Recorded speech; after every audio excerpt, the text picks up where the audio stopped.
Com isso, vamos passar para ver tipos de correntes costeiras. Maré, terminamos. Maré está muito bem explicado, no meu ponto de vista, para mestre. Está mais dados do que para capitão. Mestre precisa de saber maré, porque ele navega costeiro. Capitão navega alto mar. A maré em alto mar não tem sentido. Então, maré é dado muito mais a fundo em mestre do que em capitão. Como vocês que vão se inscrever em capitão vão ganhar como bônus o curso de mestre, quem quiser saber profundamente de maré, vai lá estudar maré no curso de mestre. Continuamos então. Tipos de correntes costeiras. Nós temos 3 tipos de correntes costeiras importantes.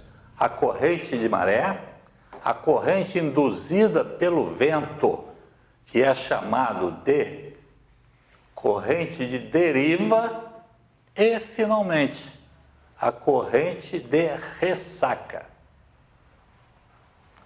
Essa aqui a gente conhece bem, que a gente vê batendo encostado, batendo nas praias, subindo, indo para calçadão, indo para não sei o quê.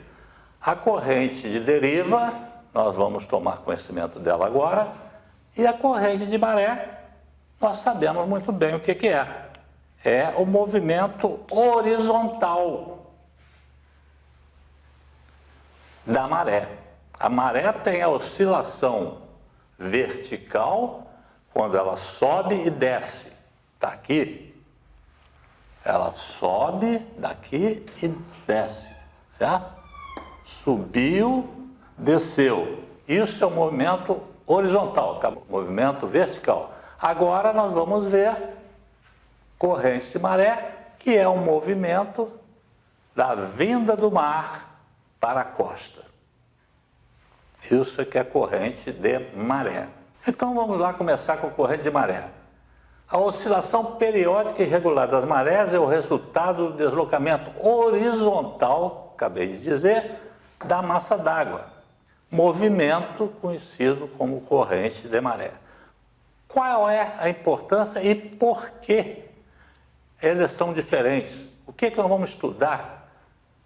Ela depende de vários aspectos geográficos, tais como canal que ela vai entrar, se tiver canal, uma enseada, se esse canal, qual a largura desse canal, qual o comprimento, se ele tem modificações por dentro, se ele é sinuoso ou não, qual a profundidade da entrada desse canal. Isso tudo vai variar o tipo de corrente de maré.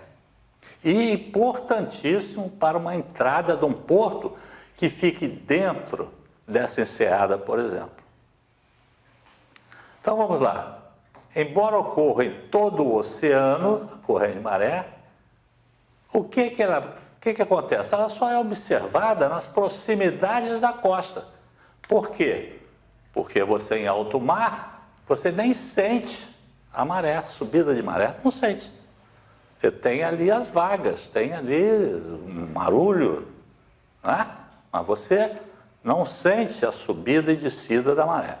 Mas em pontos tais como características geográficas, como eu falei, resultando em um comportamento diferenciado em sua direção e velocidade ao longo dos canais de acesso aos portos e aos demais pontos de baías ou enseada. Dependendo da subida e descida, ela vai variar de intensidade e de velocidade para a entrada naquele canal, naquela barra, naquela enseada. Continuamos. Então, características geográficas, eu falei rapidamente, são o quê? Saber se a baía é rasa ou é profunda. A maré entrará com mais velocidade ou menos velocidade, dependendo disso. Se é estreita ou larga a entrada daquela enseada. Se é longo e sinuoso, falei há pouco, o canal de acesso. se existe pontas, saliências, ilhas, moles, etc., etc., pedras dentro dessa baía. Isso vai influenciar a corrente de maré para entrar dentro de um porto ou chegar à costa. Vamos ver, continuando as correntes de marés, algumas características geográficas durante os períodos da maré. Então, nós temos aqui, isso aqui está mais do que explicado, maré de enchente está aqui, está enchendo. Maré devasante, ou melhor, cheguei na pré-mar. Maré devasante, vem até aqui, baixa mar. Maré de enchente novamente. E assim vai percorrer todo o espectro de subida e descida harmônica das águas do mar, do oceano. Maré, correntes ainda. A DHN publica a coletânea importantíssima, a coletânea que são cartas de corrente de maré. Exemplo, Porto de Itaqui, lá no Maranhão. É um porto importantíssimo, é um porto que carrega e descarrega, que carrega minério de ferro, que vem da Companhia Vale, e que tem a incrível maré de, às vezes, 8, 9 metros de amplitude. Então, você tem que saber como é que essa corrente age ali naquele porto. E é o prático que tem que saber disso, e os comandantes que lá vão para poder se inteirar do que acontece naquele porto com uma maré gigantesca dessa. Então, ela faz as cartas de corrente de maré para os portos em que o efeito das marés é mais significativo, ou que tem grande movimentação de embarcações. E aqui acontecem as duas coisas. Bom, com isso encerramos a corrente de maré. E vamos estudar agora as correntes induzidas, ou seja, nascem, advêm de quê? Do vento. E a corrente de deriva é a mais importante. A ação dos ventos na superfície do mar causa um atrito. E esse atrito produz um arrasto superficial.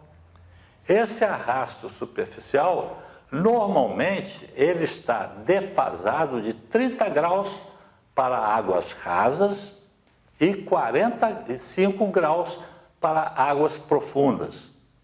E vai depender da posição em terra, vai depender do hemisfério norte ou hemisfério sul em que ele estiver.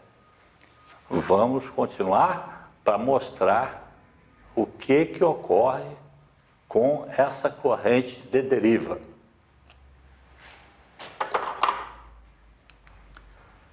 Para essa corrente ocorrer, é necessário que a região onde sopra o vento apresente alguns aspectos importantes. Vamos ver quais são esses aspectos. Proximidades da costa. Porque a corrente de deriva, ela ocorre próximo à costa. Configuração do fundo do mar. O fundo do mar tem que ter grande gradiente. Ele tem que possibilitar a corrente que vem do mar vá até a terra e volte. Isso tudo tem que passar por um gradiente de profundidade grande. Água rasa não produz praticamente corrente de deriva. Direção do vento tem que ser paralela ao litoral.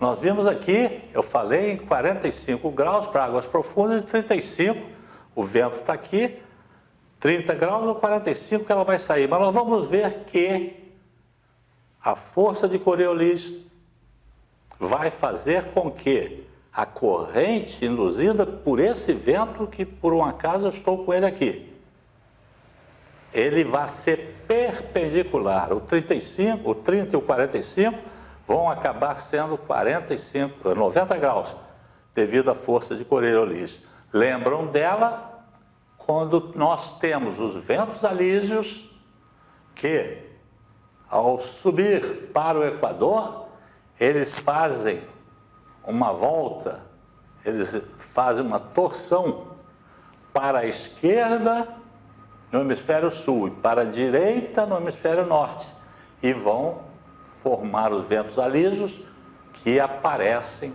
todos eles, ao derredor do Equador terrestre. Direção do vento, então, deve ser paralela ao litoral. Ele tem que ter o quê? Uma intensidade, uma pista e uma persistência em direção por longo tempo. Ele tem que vir com essas características, intensidade, direção e pista e persistência, para que possa realmente formar um arrasto, o vento formar um arrasto e levantar esse mar e formar realmente a corrente de deriva. Continuando. Corrente de deriva. As causas da corrente de deriva são a força de Coriolis e as forças de atrito distintas para cada profundidade. Já falei sobre isso. Embora a corrente superficial seja defasada de 45 graus e de 30 graus, dependendo da profundidade do local, o que ocorre? Ela tem um deslocamento de toda a massa d'água defasada de 90 graus.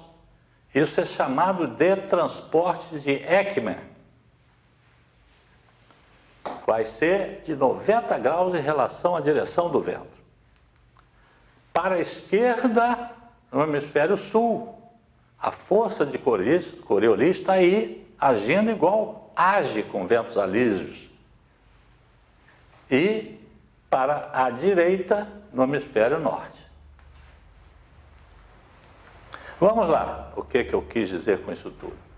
Aqui está águas profundas, 45 graus. O vento está aqui, no hemisfério norte. É 45 graus para cá, para a esquerda. Do hemisfério norte descendo. O transporte de Ekman é 90 graus daqui. No hemisfério sul, vento, aqui está a corrente superficial, ele vira para cá.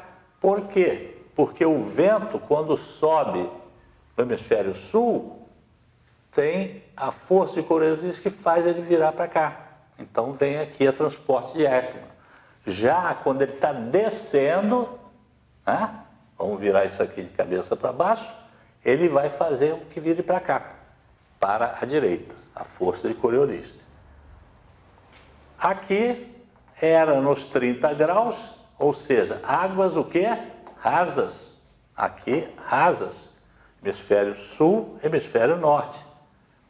Tanto nesse 30 graus como no 45, o transporte de Ekman é 90 graus do vento que está soprando e induzindo essa corrente de deriva. Agora vamos ver o que é a corrente de deriva de um modo geral. Aqui está o vento aonde? Descendo, e aqui está a costa. Isso aqui é a costa. Ok? Vamos ver aqui. Isso aqui é no hemisfério sul. O vento e a corrente de deriva 90 graus para cá. O que ocorre com essa corrente de deriva? Ela vem, ela vai subindo, ela incha essa parte aqui. Sobe aqui, mais do que aqui, ao aproximar da costa. Então, para que haja o equilíbrio, esse que subiu aqui tem que descer. e vem aflorar aqui. Afundou, subiu aqui e afundou em contato com a terra, voltou. Isso é subsidência que chama isso, subsidência. Mas vamos lá ver. A corrente de deriva é para a esquerda da direção do vento. Aqui está o vento, ele é para a esquerda. Já falamos anteriormente. Quando a costa está à esquerda da direção do vento, é isso aqui, o vento está descendo, a costa está à esquerda da direção do vento. A ocorrência de fluxo d'água elevará o nível do mar próximo à costa. E a corrente, tipo circular em profundidade, o que vai acontecer? Vai desencadear um afundamento e vem a subir. Afundamento nas proximidades da costa e vem a subir aqui. O que ocorre com isso aqui então? A tendência é afastar as embarcações que estiverem por aqui da costa. Vamos continuar para ver agora o outro tipo, se o vento estiver em outra posição. Vamos lá. Agora o vento está para cima e a corrente de deriva está aqui. Olha o que acontece. Aqui vai ficar, se ele está vindo para cá, vai tirar água daqui. E aí, para fazer a circulação, aqui surge um afloramento. Isso aqui é a ressurgência. Nós já ouvimos falar na ressurgência, já falamos durante o nosso curso, que tem em Cabo Frio uma água fria do fundo, água fria daqui, e que aflora próximo a Cabo Frio. Isso é chamado de ressurgência.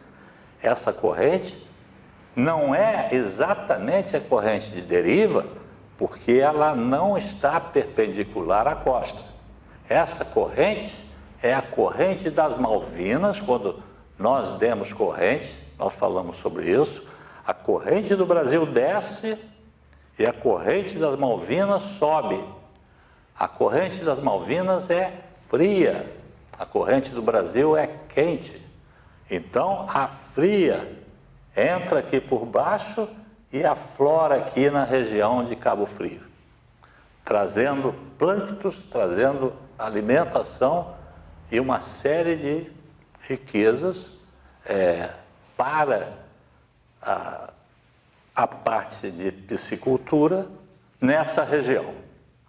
Isso foi só para fazer uma ligação.